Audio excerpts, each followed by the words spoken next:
Notice to all, this program discusses issues about abusive politicians and abusive individual rich people who abuse the rights of our fellow citizens who are oppressed. This program does not intend to harm anyone.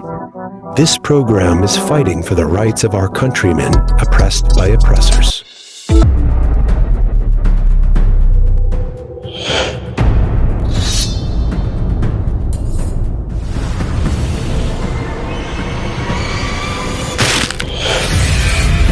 Reaction mo, birada ko!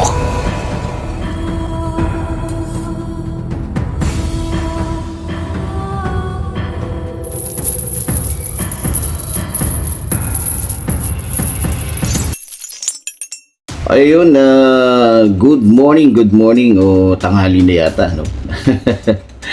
Okay, sa mga kababayan ho natin, good morning po sa inyo lahat. At muli, nandito po tayo sa ating programang Reaction Mo, Birada Ko. Okay, sa araw po ito ay pag-uusapan natin. Ito pong balita ho na kung saan itong si Kibuloy ay dinala sa heart center. Ano? Dinala dahil daw sa hindi magandang pagtibok ng puso ni Kibuloy. So, panoorin mo na po natin itong video ito, mga minamahal ko mga kababayan. Extended ang pananatili sa Philippine Heart Center ni Pastor Apollo Kibuloy. Ayon sa PNP, November 7 nang sumakit ang dibdib nito kaya pina-ECG. Lumabas na irregular ang tibok ng kanyang puso na maaaring banta sa buhay. Kaya kasunod ng motion ng kanyang kampo, pinayagan ng korte na dalhin siya sa Heart Center noong November 8. Pinalawig pa ng RTC ang medical furlough ni Kibuloy hanggang sa Sabado, November 16, para tapusin ang lahat ng kailangan niyang medical tests. Ayon naman sa kanyang abogado, walang dapat ikabahala. Anila, matagal nang merong irregular heartbeat ang pastor dahil sa pagkakaroon niya ng active lifestyle. So, yun mga minamahal kong mga kababayan, ano. Alam nyo, gano'n naman talaga ang diskarte ng mga taong naiinip sa loob ng kulungan, no? So, gagawa ng kung ano-anong mga dahilan, pamamaraan, rason, o ano pa bang pwede natin gamitin na lingwahe, no? Para lamang makalaya pansamantala sa loob ng rehas, no? So, alam nyo, nakakatawa nga eh. Pero nung mga panahon na nagyayabang si Kibuloy, nagtatago doon sa kuweba, nagtatago kung saan-saan, na mas mukha namang kulungan yon, hamak naman na mas mainit, pero hindi umaatake yung puso ni Kibuloy. Tuwan-tuwa pa nga siya, nangaasar pa nga siya, di ba? Di ba? Oh, maliban doon, nagsasalita pa siya, nagbablog pa siya. Miro mo, nung panahon na nang re-rape siya, naggagahasa siya, nananakot siya. Wala siya, hindi siya halos nandoon sa hospital. Dahil malaya siyang nakakagawa ng mga bagay-bagay, ng mga kasamaan laban po sa atin pong mga kababayan na walang kalaban-laban, lalong-lalo na po sa mga membro niya na walang kamalay-malay sa kanyang kabastusan, di ba? So, para po sa akin mga minamahal ko mga kababayan, itong mga dahilan o ginagawa ni Kibuloy, ano na lamang ho ito eh. Para lamang po siguro naboboring na doon sa kulungan, naninibago siya dahil siyempre doon sa kingdom niya, buhay hari siya eh. Diba? Kaya gagawin niya siguro, humingi ng pero tataka ko sobrang lawig naman, sobrang haba naman ng panahon na ibinigay para sa kanya para lamang magpa-check up. Ang alam ko sa pagpapa-check up hindi naman kailangan umabot ng ganun kalawig. Biro mo, 1 linggo halos, mahigit, di ba? So, Pero sa mga ordinaryong tao yan, makikita ninyo kahit pa talagang stage 4 na yung stage 2, stage 3 na yung kalagayan ng kanilang puso. Pag mga mahihirap yan, nako, buti kung umabot ng kalahating araw, di ba? Minsan dadaling ka lang doon, papacheck up saglit, kahit may nararamdaman ka pa, ibabalik ka agad doon sa kulungan kasi hindi ka mayaman eh. Wala kang pera, wala kang isusubo o ibibigay sa mga gwardya. Balita ko po, mga minamahal kong mga kababayan, sinusubukan nitong ni Kibuloy na magpabango sa mga gwardya niya na nagbabantay sa kanya kung ano-ano ang inaalok nila o binibigay nila sa mga nagbabantay sa, siyempre start yan sa pagkain. Balita ko nag-aabot ng masasarap na pagkain itong mga alalay ni Kibuloy diyan sa mga bantay ni Kibuloy para lamang siyempre maging maluwag sila. Pero sana huwag sila magpadala diyan dahil strategy yan ni Kibuloy. Alam naman natin na talagang gagawin nila yan, no? So para sa akin hindi ako sang-ayon sa ganun katagal na para bagang gustong sabihin ni Kibuloy, teka lang, bakasyon muna ako. Ayoko muna dito sa kulungan. Dalhin niyo muna ako sa hospital. Doon naka-aircon ako. Doon bantay sarado ako. Doon may TV. Doon may sariling CR. Doon may, diba? So parang para lang siyang umuwi sa isang lugar na hindi sa loob ng kulungan.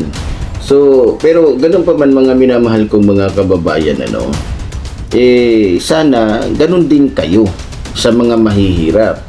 Sana ganun din kayo sa mga walang pera na mga nakakulong. 'Di ba? Kasi alam ko hindi ganun ang ginagawa ng ibang ng ating gobyerno sa mga taong mahihirap na katulad natin. Yung iba nga dyan, halos mamatay na sa loob ng kulungan, tsaka lang ilalabas, tsaka lang tatawag ng ambulansya kapag nakita nilang tirik na yung mata. Kaya nga kung ako ang tatanungin, kulang pa nga yan Di ba? Kulang pa yung nararanasan. Parang gusto niyo pang isalba yata yung buhay ni Kibuloy. Di ba? Kung tutuusin, dapat nga dyan kay Kibuloy, bitayin. Di ba? Bitayin, talagang magdusa dahil trauma ang ibinigay niya, takot, 'di ba? Winasak niya yung kinabukasan ng mga kababaihan na mayroong mataas na pangarap para sa sarili nila. 'Di ba? Tapos ngayon, para kayong aalagaan niyo ng mabuti, iaano niyo ng mabuti yung isang kriminal, yung isang hayop na tao na walang karapatang mabuhay, na kung saan umabuso, bumaboy, sumira sa kinabukasan ng ating mga kababaihan. 'Di ba? Huwag yun naman masyadong i-VIP, halatado naman kayo niyan O baka naman sa bagay, wala namang problema sa ating mahal na Pangulo dahil sumusunod lang naman siya kung ano ang pinag-uutos ng korte. Pero ang tanong, itong korte, baka naman nababayaran na kayo diyan Baka naman nasusuhulan na kayo. Baka magulat na lang din kami isang araw na yung korte dyan, halos lahat ng kaso ni Kibuloy ay dismiss na. So, wag naman sanang ganon. Kaya nga, gustong-gusto ng taong bayan na makialam ang ICC. Kasi dito, iba ang kalakaran dito sa ating bansa. Talamak dito yung mga taong nasa posisyon na nagbibenta ng kanilang dignidad o karangalan, na kung saan ginagamit nila yung kanilang posisyon para magkapera, di ba? Kung saan ginagamit nila yung kanilang kapangyarihan hindi para protektahan yung mga naaapi, o hindi para sundin yung batas, kundi ginagamit nila yung kanilang posisyon, yung ginagamit nila yung kanilang kapangyarihan para sa sarili nilang kapakanan, para lamang makakulimbat o kumita ng milyon, di ba? So, hindi ko lang alam kung ano na namang diskarte, kung ano na namang pakulo ang ilalabas nitong ni Kibuloy. Kasi balita ko, naiinip na daw si Kibuloy doon sa kulungan niya.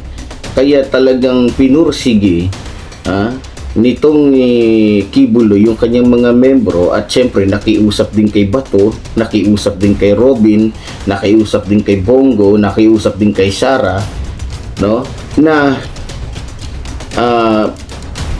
kung maaari gawa nila ng paraan, dahil medyo napaparaning na yata itong si Kibuloy doon sa kanyang selda, no, dahil wala siyang walang cellphone, walang kung anong meron siya sa labas, o marami ang nawala sa kanya.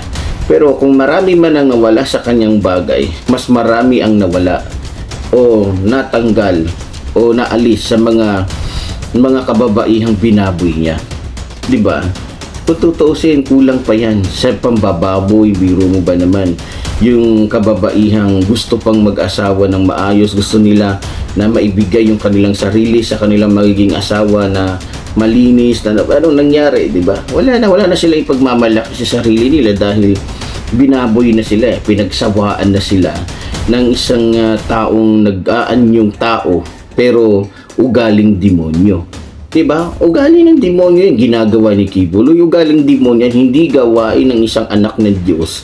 Yung takutin mo, gamitin mo yung impluensya mo para lang makuha mo ang gusto mo, para lang mababoy mo yung isang babae.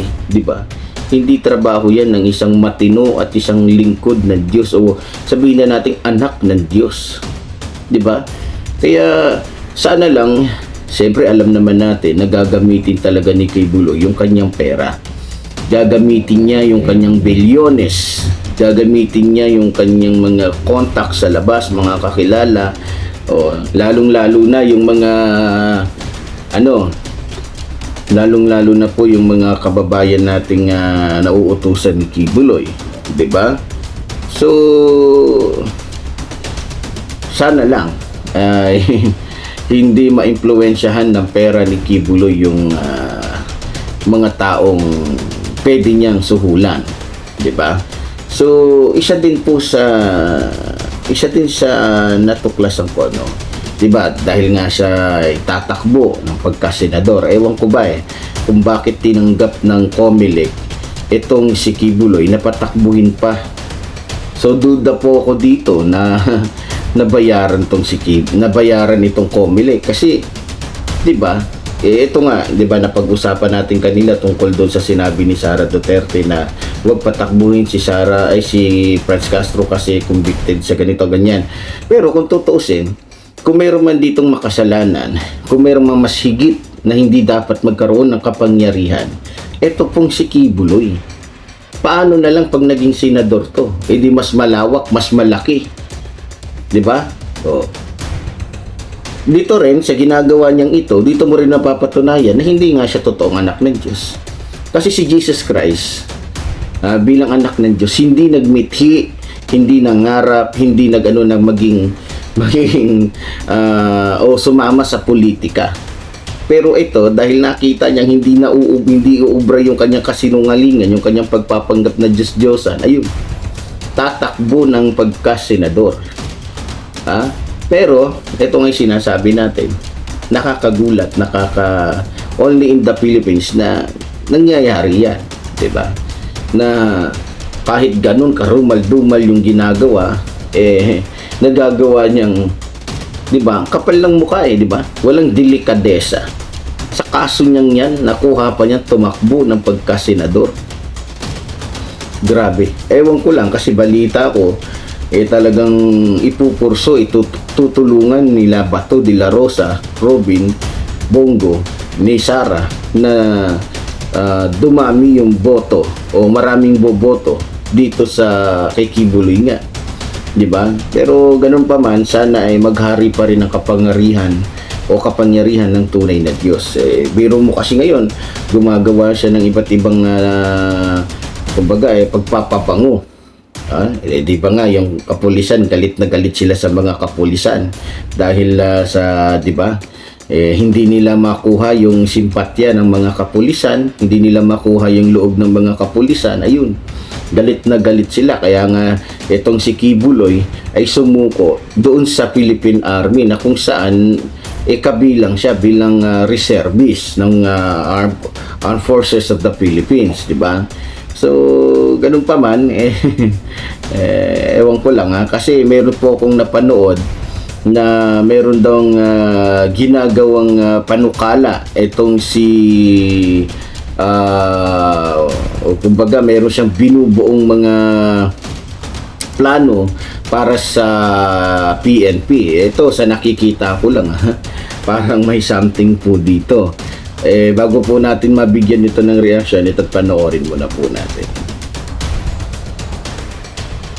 Sa kabila ng mapait na karanasan ng Kingdom of Jesus Christ sa kamay ng mga pulis, nais pa ring matulungan ni Pastor Apollo C. Quiboloy ang mga ito sakaling mahalal sa Senado. Alamin ang detalye mula kay Jade Calabroso.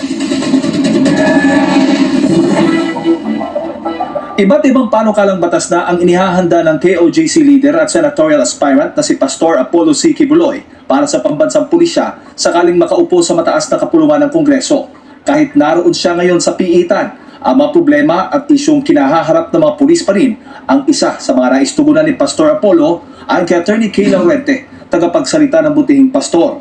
Aniya, 3 panukalang batas na ang nasimulang buuin ni Pastor Apollo. Isa rito ang Police Modernization and Resource Act na layong taasan ang pondo ng PNP upang magkaroon ng mas makabagong kagamitan at teknolohiya habang pinaiigting din ang kanilang mga pagsasanay. Sa ilalim din ng panukalang ito, nais isulong ni Pastor Apollo na magkaroon ng competitive salary structure ang mga pulis upang maiwasan ang katiwalian sa kanilang hanay. Lakip na rin dito ang tinatawag na Enhancement Benefits Package. Ano yung enhanced benefit package?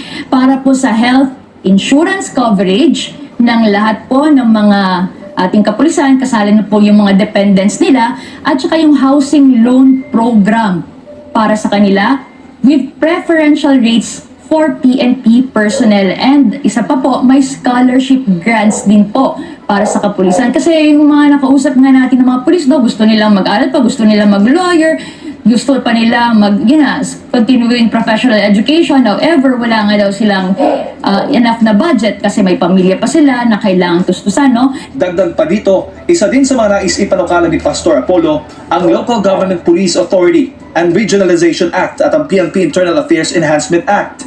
Ayon kay Laurente, layo ng Local Government Police Authority and Regionalization Act na maiwasan ang pagkakaroon ng political manipulation sa mga pulis tulad aniya ng nangyari sa KOJC siege kamakailan sa Davao City. Ito'y dahil ang kapangyarihan at otoridad sa mga pulis ay ibibigay na ng buo sa mga rehiyon o lokal na pamahalaan. Kung regionalized siya, hindi siya nationalized na isang tao lang nagkokontrol sa lahat, so mas maiiwasan natin yung mangyayari uli, yung nangyari po sa KOJC siege. Maliban dito, mas mapapalapit aniya ang mga pulis sa kanilang mga pamilya at mas magiging epektibo din ang kanilang trabaho dahil pamilyar na sila sa lugar at dialekto. So dito mga minamahal ko mga kababayan, nakita nyo, unahin muna natin yung yung mga kumbaga pagpapabango. So sabi natin pagpapabango, biro mo, dami niyang offer, di ba?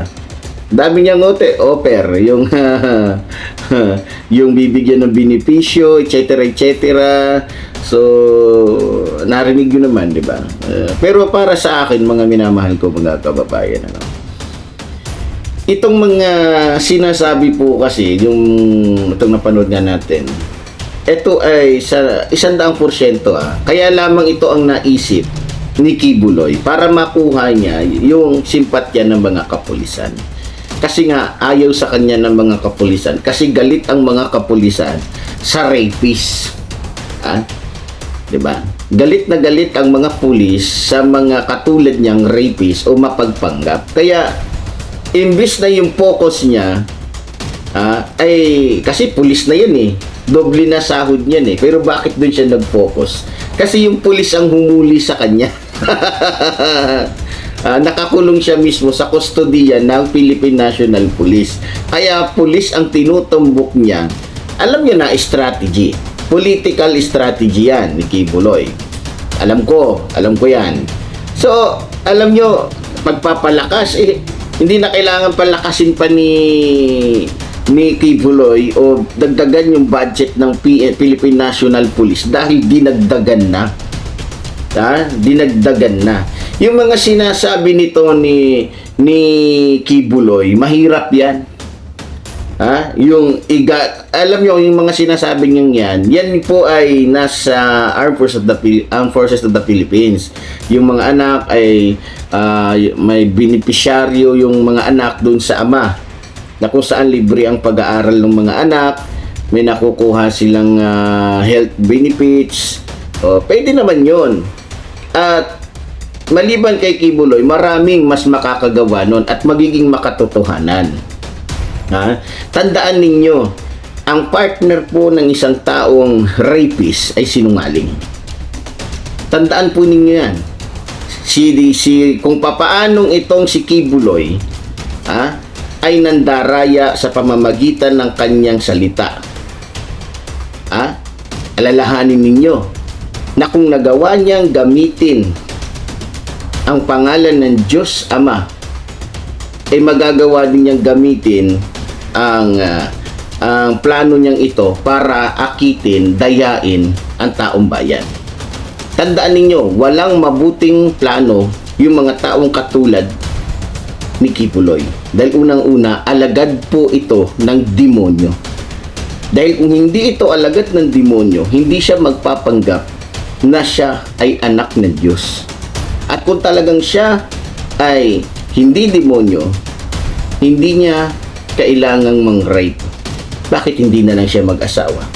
Bakit kailangan niyang mambaboy araw-araw, iba-ibang babae ang kanyang papupuntahin sa kanyang silid para babuyin, para paiyakin, para wasakin ang kinabukasan? Tuso po yan, demonyo po yan eh. Kaya para sa akin, kung ano man ang sasabihin ni Kibuloy, kung ano man yung kanyang mga magagandang sinasabi, yan po ay strategy na lamang niya para makuha po niya yung simpatya ng taong bayan. Para biro mo, kasi Philippine National Police nga ang humuli sa kanya. Kaya ang focus niya, ang ino-offer niya, 3. Diba? Gusto niyang bigyan ng mga maraming ganito, ganyan, ang mga kapulisan, para bumango siya sa mga kapulisan. Tama? Alam na natin strategy na yan. Maladigaw nyo nga Diba? So, alam niyo mga minamahal ko mga kababayan, yan ay strategy na lamang ni Kibuloy. Pero 100% hindi po yan mangyayari. Hindi po yan mangyayari. Dahil unang-una, mananagot at mananagot talaga itong si Kibuloy sa kanyang kasalanan. At siya ay mahahatulan ng habang buhay na pagkakakulong. Kaya, paano niya magagawa yun? Nakakulong siya. Hahatulan na siya ng habang buhay. So, siguro, kaya gusto lang niyang sabihin ito, iparinig ito sa mga kapulisan para makakuha siya ng, alam niyo na. Diba? Alam niyo na, si Kibuloy yan magaling magsinungaling yan. Magaling mangpanggap yan. Magaling yan mang-akit kasi tuso nga demonyo nga Walang demonyo na hindi magaling o hindi tuso. Diba? Kaya, isa lang ang masasabi ko, huwag po nating tangkilikin, huwag natin paniwalaan kung ano man ang sasabihin ng mga tao o ng mga binabalita na mula dyan sa SMNI tungkol kay Kibuloy. Dahil yan po ay pang-aakit lamang. Gusto lamang nilang iligtas yung amo nilang manyakis. Gusto lamang nilang iligtas yung amo nilang walang bait sa sarili. Walang awa sa mga kababaihan na binababoy. Diba? Tingnan mo, dahil hindi niya makuha yung simpatya ng kapulisan, ayun. Diba? Gumawa ng isang kwento na pang-akit, kumbaga pain, para kagatin. Pero, tulad ng sinasabi ko, mas kapanipaniwala po kung papakinggan natin ang ating mahal na Pangulo. Total, gumagawa naman po ng paraan ang ating mahal na Pangulo. Gumagawa naman po ng paraan ng ating mahal na Pangulo para maibigay ang lahat ng pangangailangan ng sino man. Biro mo kung talagang itong si Kibuloy at yung kanyang strategy ay hindi political strategy, hindi siya magpo-focus sa mga kapulisan na nanghuli siya kasi lumalabas kasi sa madaling salita parang gusto niyang suhulan. Sige na, dito na kayo sa akin para iboto nyo rin ako kasi bumoboto din yung mga pulis Ako iboto ninyo. Sa akin kayo pumanig, bibigyan ko kayo ng ganito pag nanalo ako. Ito yung mga, ang tanong, kung maipapasaba niya yan, ha? Kung ipapasaba niya, anong alam ni Kibuloy sa batas? Ha? Sabi lang yan kumbaga plataforma lang yan Pero ang tanong, saan siya kukuha ng budget? Saan siya kukuha ng ganito? Di ba? Di lalabas lang na niloko niya. Niloko lang niya yung mga kapulisan. Kaya, siyempre, mga pulis yan, hindi naman niya maiisahan yan. Alam nila na political strategy lang yan. Diba? Oh. Imbis na, alam niyo, mas kapani-paniwala pa kung yung mga plano ni Kibuloy sa taong bayan niya ibinigay. Mas medyo may ano pa Pero bakit sa pulis siya nag-focus? Kasi pulis ang humuli sa kanya. Nakuha ninyo?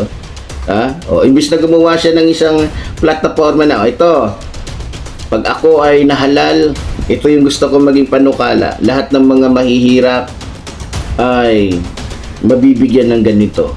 Lahat ng mga mahihirap na walang panggastos para pag-aralin yung kanilang mga anak, ito ang aking panukala. Ito ang aking gagawin. 'Di ba? Pero bakit sa pulis siya nag-focus? Alam na tis. Hindi na dapat natin yan pag-usapan pa. Strategy niya yan. Kasi nga, bilanggo siya. 'Di ba? Gusto niyang makatakas sa rehas. Gusto niyang takasan yung kanyang kasalanan. Gusto niyang takasan yung kanyang kababuyan. Gusto niyang takasan yung kanyang kademonyohan. Yan po ang katotohanan dyan. 'Di ba? So, ganun pa man, alam mo, nakakatuwa talaga para sa akin nga, nakakapanglumo kasi dito lang sa ating bansa nangyayari yan na grabe yung krimen na ginagawa ng isang tao pero hinahayaan pang makatakbo, parang hinahayaan pa na magkaroon ng chance na maipagtanggol ang kanyang sarili sa pamamagitan ng kanyang kapangyarihan. Di ba? Wala tayong magagawa. Pilipino tayo, nasa bansa tayong ito na kung saan wala sa ayos yung sistema, wala sa ayos yung panggobyerno, di ba? Pero ganun pa man, sana mag-isip ang taong bayan. Ilan lang naman yung membro ni Kibuloy. So siguro mas marami naman mga Pilipino na ayaw kay Kibuloy kasi sa nakikita ko yung membro ni Kibuloy na sinasabi niyang 7 million ba yun? 5 million ba yun? Hindi ako nagkakamali. Ewan ko kung anong tama doon, 5 million o 7 million. Pero ganun pa man, umasa na lang din po tayo sa magagawa ng Diyos. At alam ko na may magagawa talaga ang Diyos. Eto nga, siya rin naman ang nagpahintulot niyan na makulong talaga si Kibuloy para managot siya sa kanyang mga kasalanan. Sana, dire-diretso na ho ito. Pero kung ako sa ating mahal na Pangulo, para hindi na po yan na, pero sa bagay kasi nakahain na kasi sa korte. Yan nga yung sinasabi natin Kaya gustong-gusto ni Digongyo, gustong-gusto ng mga Pilipino na hindi makialam ang ICC. Kasi dito, namamanipula nila, nagagamitan nila ng impluwensya o pera yung kaso nila o yung kinakaharap nilang mga kaso. Hanggang sa ito ay ang maging ending dismiss o mabura yung kanilang mga kasalanan o dahil may pera sila, may impluwensya sila. So, ganun pa man, kung ano man po yung inyong naririnig tulad doon ng sinasabi ko sa mga tao ni Kibuloy, yung mga pagpapabango niya, wala ho yan. Huwag niyo pong paniwalaan yan. Dahil kung meron pong higit na sinungaling, kung ikukumpara yung kasinungalingan ni Kibuloy dito kay Duterte, mas hamak naman po na mas karumal-dumal at hindi katanggap-tanggap yung mga kasinungalingan nitong ni Kibuloy na kung saan ginagamit niya ang Biblia para lamang po pagkaperahan niya.